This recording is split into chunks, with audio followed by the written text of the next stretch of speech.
On ne se posait pas la question il y a quelques années, mais ça devient de plus en plus d'actualité. Qu'est-ce qui arrive de nos comptes Twitter, Facebook, nos courriels lorsque l'on décède? Peut-on préparer notre mort numérique?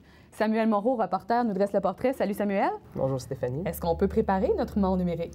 On peut préparer notre mort numérique. Je crois que même qu'il faut le préparer. C'est un devoir de le faire parce que, au même titre que lorsqu'on décède, nos proches doivent passer à travers tous nos biens personnels, mais c'est la même chose avec nos biens immatériels, si on veut, tout ce qui se trouve dans Internet. Ça inclut tous nos comptes, nos pages Facebook, nos sites web, nos blogs, mais aussi tous nos comptes qu'on a, par exemple eBay ou Amazon. Donc, c'est un devoir de au moins laisser à nos proches les informations d'accès à ces codes-là pour qu'ils puissent les fermer ou encore aller chercher des informations dans ces comptes-là. Donc, il s'agirait seulement juste de faire une liste de nos mots de passe? C'est quelque chose qui est possible. Il existe aussi différentes applications qui permettent de mettre tous nos mots de passe sur un même endroit. Et là, à ce moment-là, il y a un seul mot de passe qui permet d'accéder à l'application. Et là, on suffit de laisser ce mot de passe-là à nos proches pour qu'ils puissent accéder à cette application-là et ainsi ouvrir là, nos comptes. Est-ce qu'il y avait beaucoup de recherches à ce sujet-là? Est-ce que c'est de plus en plus d'actualité? C'est de plus en plus, oui, d'actualité. Au niveau légal, il y a eu plusieurs cas. Et la jurisprudence fait que certains cas deviennent par la suite la norme, mais c'est quelque chose qui est toujours en développement. Qu'est-ce qui peut arriver, justement, si bon, moi, j'ai vraiment pas le réflexe de m'occuper de ça. Qu'est-ce qui peut arriver pour mes proches si je décède? Ça peut devenir une catastrophe, tout fermer ça? Ça peut être assez complexe. Il y a des comptes qui vont se fermer automatiquement. Donc, il y a certaines, par exemple, certaines boîtes de courrier électronique qui, après un certain moment d'inaction, vont se fermer tout seuls. Par contre, à d'autres moyens, il faut absolument que les proches puissent montrer une preuve que la personne est bel et bien décédée. Souvent, c'est par un certificat de décès. Et là, à ce moment-là, le compte peut être fermé, mais c'est des procédures qui sont assez longues. Ce qui est plus compliqué, c'est dans le cas où les gens voudraient retirer des informations d'un compte, par exemple des photos sur une page Facebook, par exemple. Là, ça devient assez compliqué et il faut que souvent que ces informations-là soient écrites dans le testament. Il faut que la personne ait prévu ça dans le testament. Là, alors, à ce moment-là, ça devient assez complexe. Et si on parle, par exemple, il y a certains cas où il y a une valeur monétaire à ces comptes-là, où il y a une propriété intellectuelle, par exemple, dans le cas d'un blog, où, bon, pour ce qui est de la valeur monétaire, il y a certains sites, il y a certaines boutiques en ligne qui génèrent des profits, il y a les comptes PayPal aussi, dans lesquels il peut y avoir beaucoup d'argent.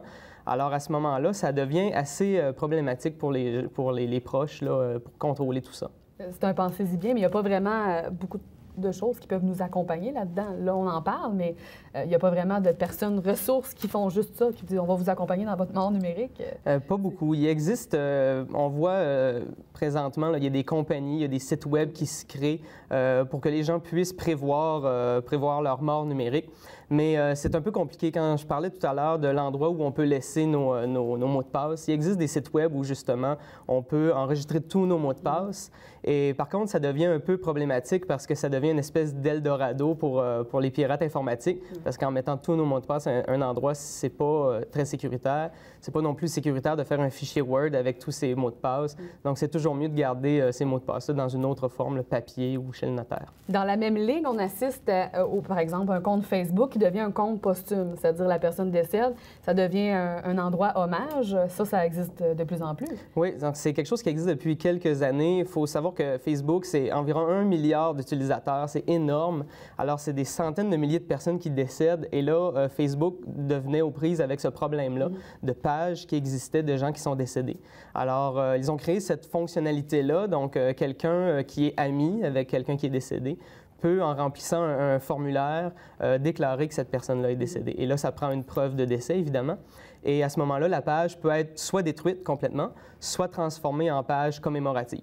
Et là, à ce moment-là, cette page-là devient un peu figée dans le temps. Donc, on ne peut plus accepter de nouvelles demandes d'amis, on ne peut plus rejoindre des groupes à partir de cette page-là. Mais les amis peuvent toujours publier des photos, des statuts sur cette page-là. Et ça devient comme ça un compte commémoratif. On a une petite minute, je voudrais revenir là-dessus. Les testaments numériques, est-ce que ça a une certaine valeur? Parce que là, on vient de parler de testament avec la notaire Michaud. Les testaments numériques, là, j'enregistre mes dernières volontés. Et ça aussi, c'est nouveau. C'est ça. Les testaments numériques, ce qui est très populaire, on voit souvent des dernières volontés, même des vidéos qui sont enregistrées, qui sont envoyées à nos proches. Ça peut être même fait avec une liste d'envoi. Mais ça n'a pas de valeur légale en tant que telle. Donc, la façon reste toujours de faire un testament chez le notaire, mais de ne pas oublier d'y inclure là, tous nos biens sur l'Internet, dans le fond. Mais quand même, Samuel, ça peut être un clin d'œil intéressant là, pour les proches. Oui, à ce moment-là, ça devient un choix. Plutôt que de laisser une lettre, on peut laisser une vidéo. Merci beaucoup, Samuel. Ça fait plaisir.